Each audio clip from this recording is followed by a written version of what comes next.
ተንኮለኛዋ ኤቢ ለዛን አስጠነቀቀቻት። ናታን ማለት የኔ ትዳር ጓደኛዬ ወይም ባለቤቴ ወደፊት የልጆች አባት ነው። ስለዚህ እሱን ቀጥ ብለሽ በሙሉ አይንሽ በሁለቱም አይንሽ እንዳታይ በማለት ጥንቃቄ ሰጠቻት። ይህን የሰማቸው ለዛ ደግሞ ምን አይነት ጉርቤን ነው የገባሁት እያለች በመጮህ ቤቱን በአንድ ግራ ቆመችው። እንግዲህ ናታንን ልታማልልኝ ነው ወይ? እንዲህ ቢዩቲፉል ነው ቆንጆ ነው የምትዩ ሁለተኛ እንዲህ ስትይ ብሰማሽ ሰባተኛ ሰማይ ቤት እሰቅልሻለሁ ስትላት ለዛም የኔም ቤት አይለመደኝም በማለት ኤቢን ተማጸነች። ትልቁ ሚስጥር የያዘው ደብዳቤ ተገለጠ። ዳጣ ስታነበው ራሷን ስታወደቀች። ለዘመናት ስትፈልጋት የነበረችው እናቷ ሰላም መሆኑን አወቀች። ከሰላምም ቀርቶ አባቷን ቤቱ በሙሉ የተረበሸበት በሆዷ ያለው ልጅ የሷ ወንድምና ከአቶ ደረጀ መረገዙን አወቀች። በጣም ይገርማል። ሰላም ጤና ይስጥልን። ውድና የተከበራችሁ የቻናል ቤተሰቦች እንኳን ወደ ቻናል በሰላም መጣችሁ። ዳጣ ክፍል 7 ተለቀቀ። ወደ ክፍል 69 ስንመለስ እንግዲህ ብዙ ነገሮች ተፈጥረዋል ማለት ነው። አቶ ደረጀ በነገረችው በሰላም እንትን ራሱን ስቶ ጭንቀትና ቅዠት ውስጥ ሆኖ ሰላም አይቻልም ማርቲን ከዳው የሚያለ እየተቃዠ ነበርና ወይዘሮ ማርቲን ግራ በመጋባት ምንድነው ነገሩ እያለች ነበር። ደሬ ብትለውም እሱም በቅዠት ውስጥ ሆኖ መጨረሻ ላይ ቀስቅሳ እቅፍት አድርገዋለች። በዚህ የተነሳ ደሬም ምንድነው ምንም እኮ አልሆንኩ ማርቲ ተኝ ሲላትም እሷም እንግዲህ እንዴ ምንም አልሆንኩ ትላለህ እንዴ? ስትቃዥ እኮ ነው ያደርከው። ደግሞ ምን ተፈጥሮ ነው? ምክንያቱም ሰላም እያልክ አይሆንም ሰላም ማርታን እያልክ ስትል ነበረ። ምንድን ነው ብትለውም እንዴ ምን አልኩኝ ደግሞ ቅዥት ነህ አላልሽኝም እንዴ ምን አልኩ በማለት በድንጋጤ ተዋጠ አቶ ደረጀ። በጣም ያሳዝናል። የዚህ ጊዜ እንግዲህ አቶ ደረጀ እናም ወይዘሮ ማርታ ደሬ በቃ ተው በቃ በማለት እሷን እቅፍ አድርጓት ትኝት ይላል ማለት ነው። እሷን በቃ ባይዋጥላትም ወይዘሮ ማርታ ያለበትን እያሰበች እየተጨነቀች እሷን በጭንቀት እንቅልፍ አልወሰዳትም። እናም ጧት ተነስተው ምግብ አቅርበው እንግዲህ ወደ ምግብ ቁርስ ሊበሉ እንዳቀረቡም ፍጹም ምግብም ሊበላ አልቻለም። አቶ ደረጀ ምግቡም ቀርቦለት ወይዘሮ ማርታም አይኑን እያየች ብታየውም በፍጹም እሱ ሊበላም አልቻለም። የቀረበለት ምግብ እያየ ጭራሽም ማርቲ ለምን ነው ማትበላው ብትለውም እሱም እየበላው ነው እያለ ነበር። እንግዲህ ውሃም አባዬ እማዬ የማይበላው እማዬ ስላላጎረሰች ነው እያለች ነበረ ውሃም ማለት ነው። በዚህ የተነሳ እንግዲህ ምግቡንም ትቶት ይሄዳል ማለት ነው። አቶ ደረጀ ተነስቶ ሲሄዱላቸውም በጭንቀት እንግዲህ እንዳጣም አብራንችና ሙያ ተማሪ ካሁን በኋላ አዲሷ ሰራተኛ እንግዲህ ለዛ የምትባለው ተቀላቅላለች። ሰላምዬን ቦታ የተካችው ማለት ነው። እንግዲህ ለዛ እንግሊዘኛውን እያሽከረከረችው ትገኛለች። ወይኔ ጉዴ የአንቺ እንግሊዘኛ ምን አይነት ነው እያለች ነበረ። እኔ እንግሊዘኛ እንዳውም ዶክተር ብለው ነው በሰፈር ውስጥ የሚጠሩኝ። ስለዚህ እኔ በጣም ነው እንግሊዘኛ የምችለው እያለች ውሃ ላይ ጠይባን ነበር። ስቶፕ ቤት ትለዋለች። እንዲህ ምን ማለት ነው? ስቶን ማለት ነው። ይሄ ማለት እኮ ስቶን ማለት ነው ትላለች። እንግዲህ ውሃም እያስረዳቻት ብትገኝ የእሷ እንግሊዘኛ እንግዲህ እያው ነው እያለች ነው እና ይህንኑ እያለቻት እሷም በጣም እንግሊዘኛዋም እየሄደ ነው ማለት ነው። እንግዲህ አቶ ደሬ ወጥቶ ሄዶ እንግዲህ ኤቢ የምትባለዋ ዶክተር መርማሪዋ ፖሊስ መርማሪ ማለት ነው ደሬ በጭንቀት ውስጥ ሆኖ ሻይ ጋብዘኝ በማለት እንግዲህ ደሬ ጋር ሂዳለች። ምክንያቱም እሷ የሄደችው እውነት ለመጋበዝ ሳይሆን ምን እንደሆነ ለማወቅና ለማጣራት ነበር ማለት ነው። እናም በዚህ የተነሳ እሱም ደሬም ከእሷ ጋርም ሄዶ እንደነበረ እሷም እኔ እኮ ያንተ ልጅ አኮራሃለሁኝ የህግ ተማሪ ደግሞ የሆንኩትም ህግ እውነት እንደሆነ አይደለ፣ ስለዚህ የህግ ተማሪ ሆንኩልህም ለዛ ነው። ግን ሁሉም እውነት በስተት እንትን ተብሎ ነው ታያለሽ እንዴ? አሁን እኔ እንትን ብልስ ቢላት እንዴ አባዬ አሁን አንተ ሰው አልገደልክ እያለች ያንኑ አሁንም እንትን ትለዋለች። ምክንያቱም አሁን አንተ እኔ እኮ ሁኝ ያልከኝ ሁሉ እየሆንኩ ነው። ደግሞ ናታንን አግብቼ አሳያለሁ ምን ተለወጥሽ ቢላትም ያው መቼም የናታን ፍቅር ነውና በልቧ ውስጥ ያለው አግብቼ አሳይሃለሁኝ እያለችው ነው። ደግሞ ሰው ሁሉ ይወድሃል፣ ምክንያቱም የደረጀ ልጅ እያሉ ነው ሰላም የሚሉኝ ደረጀ መልካም ሰው እያለች ነበረ ስትል የነበረው። እና አባዬ ያስጨነቀህን ነገር ንገረኝ እያለችው ነበረ። ምንድን ታደርጊያለች ቢላት ቢነግራትም ቢወቅጧትም ቦጭ ውሃ ናትና ምንም ሀሳቧ ለአቶ ደረጀ እኔ ብሞት አሁን ምን ይሰማሻል ቢላት አባቴ ነህ እንዴት አይሰማኝም፣ ብዙ ነገር ይጎልብኛል እንኳን አላለችም። እንዴ እኔ ምን አውቃለሁ ብላው ቁጭ አለች ማለት ነው።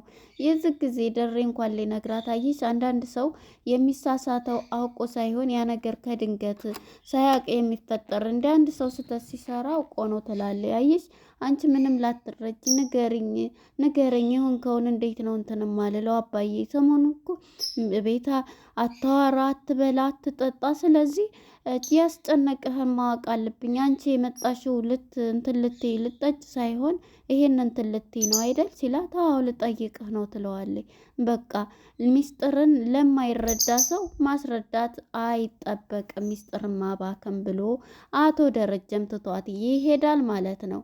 እንግዲህ ወደ ናታንና ወደ ዳጣ ስንሄድ አሁን ላይ ዳጣና ናታን መናፈሻው ጋር ቁጭ ብለው እያወሩ እንግዲህ ከድንገት የኤቢ ማለት ነው ስታያቸው በጣም ትመጣና ደግሞ ምን ልትሰሩ ነው እያለ ምን እየሰራችሁ ነው እንደ ዶሮ አፍላፍ ገጥማችሁ የምታወሩት? አይ ምንም ናታን ጋር እየተጫወት ምንድን ነው የምትጫወቱት? ተነሽ ብላ እንግዲህ ማነው ዳጣን ልታስነሳት ላይ መጀመሪያ ከናታን ጋር ግን የሚያወሩት ወሬ ብዙ ነገር ነው እና ነገራት ሁሉንም ነገር።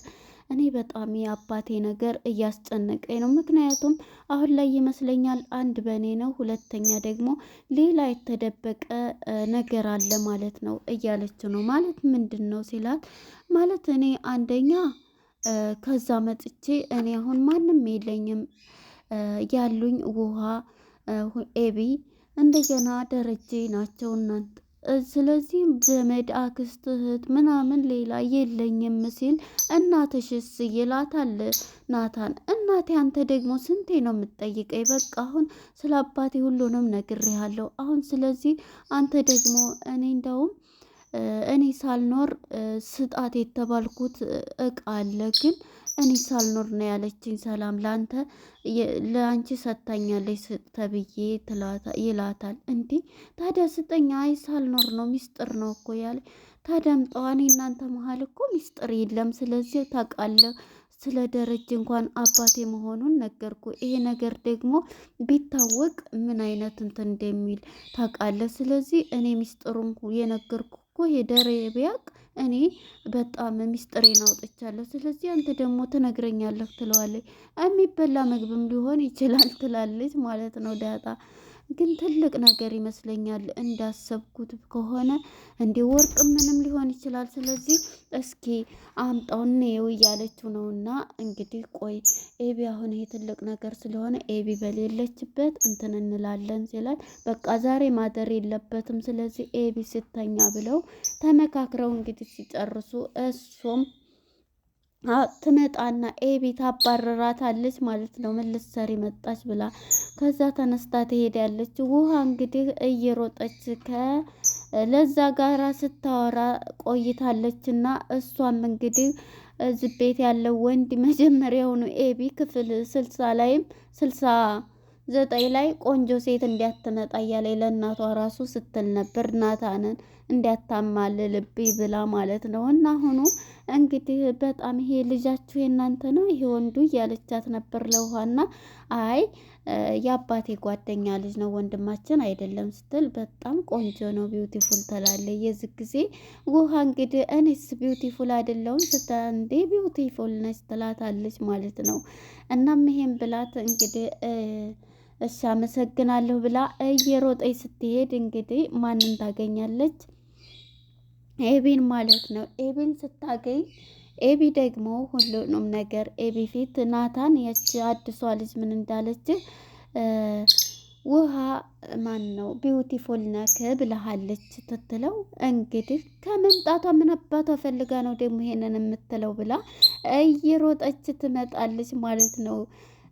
ኤቢ ማለት ነው መታ እንግዲህ እየዘፈነች እቃዋን እያጠበች ነበርና ለዛም መታ አንቺ ምንድነው እንደዚህ የሚያደርግሽ ምንድነው ትላታለች። ማለት ምን አጠፋው ናታን ላይ ያለሽ አይን ምንድነው ቆንጆ ነው ምንድነው የምትይ? ኧረ አላልኩም የኔ እናት አላልኩም ትላታለች ማለት ነው። ለዛ ይኸውልሽ እሱን አይኑን እንደዚህ አድርገሽ ብታይ ያወይልሽ ደግሞ የምንለብሽው ቀሚስ ይህ እንደዚህ አይነት ቆንጆ ቀሚስ እንደ ይህችኑ ቀሚስ ነው ሁልጊዜ የምንለብሽው ትላታለች። እሺ ታዛዥ ነኝ ትላለች ማለት ነው። ለዛ እንግዲህ ሰራተኛዋን ልትቆጣጠር ተነስታለች ማለት ነው። ኤቢ ማለት ነው እንግዲህ ለዛ ምን አይነቷ ናት ቆንጆ ከሆነ ከዚህ ዘፈኔን አስጠፋችኝ እያለች ለዛም እንግዲህ ከድንገት ደግሞ ማነች ዳጣ ትመጣለች ማለት ነው። ዳጣም ስትመጣ እንግዲህ አንቺ ምን ድንጉር ነው ይቺን እስቲ ስለ ቤተሰቦቻችሁ ጸባይ ንገርኝ እያለ እንዴት ነው እናትና ደረጀና ማርታ በጣም ጥሩ ሰው ናቸው። ኤቢ ግን ምን አይነቷ ናት እንዴ? ባሏ ነው እንዴ እንደዚህ ያው በይው መታኩ አነቀችኝ። ይሄ ሁለተኛ አይኑን እንትን እንዳትያለ አዎ እንዳደርሽ ያው ብለሽ ምን አለችሽ እንደዚህ አለች ብላ ስነግራት እንግዲህ እሷም ምን ብትላጥሩ ነው ማነች ዳጣ ማለት ነው። ያው ባሏ በይው ቀጥ ብለሽ እንዲያታይ ደግሞ መልኩ እንጂ ስራው ምንም እንትን የለውም ውስጡ እንትን ነው ትላታለች። ዳጣም ቀንታ ማለት ነው እንግዲህ በናታን እኔ ትቀናለች ብለህ ነው ስትለው ነበረ። ይሄንን ስንት የሚያሳስበኛል ስትለው ስቀኝ እኮ ደስ ይለኛል ይላታል ማለት ነው ናታን። እናም እንግዲህ ይሄንን ብላት አንቺ ደግሞ ማድረግ ያለብሽ ምን ላድርጋው ምግብ ስትልሽ ስለ ውሃ ያው ውሃ በያት ስለዚህ ምግብ በሰዓት ትሰሪላታለች እኔም ደግሞ ምግብ ስል በስነ ስርዓት ቶሎ ታቀርቢያለሽ ቶሎ ትሰጭኛለሽ ምግብ ትላታለች። አለበለዚያ ጥርስ እንትን ብዬ ስንት ሰው ጥርስ ነው እንትን ያልኩት መሰለሽ የዱርዬ ባንዲራ አለኝ ስለዚህ የ9 የ5 የ6 ሰው ጥርስ ሰራተኛ እዛው ልቅ ያለው ስትላት ለዛም እንግዲህ በጣም ትጨነቃለች ማለት ነው። እና ምን ጉር ቤት ነው የገባሁት እያለች እየተጨነቀች ነው ማለት ነው።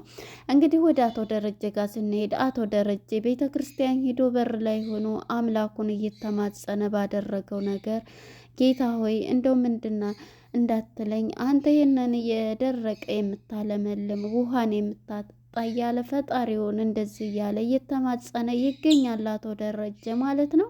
እንግዲህ ለምኖ ተማጽኖ ተለይቷል ሂዷል ማለት ነው። እናም እንግዲህ ይሄን ብላት ለዛም ደግሞ ዳጣን እንደው ምን ቤት ነው እያለች ነበር እና የገባሁት ሁሉም ይሄን ብላት አዎ ጥርስሽን እንደዚህ ዝጋ ጥርስ አላት ኤቢ ትላታለች። እሷም ማለት ነው ተነስታ ትሄዳለች። እንግዲህ ወደ ናታንና ወደ ዳጣ ጋር ስንሄድ ዳጣና ናታን አሁን ላይ በቃ ያን ነገር እንትን ለማለት ደብዳቤውን ይዞታል።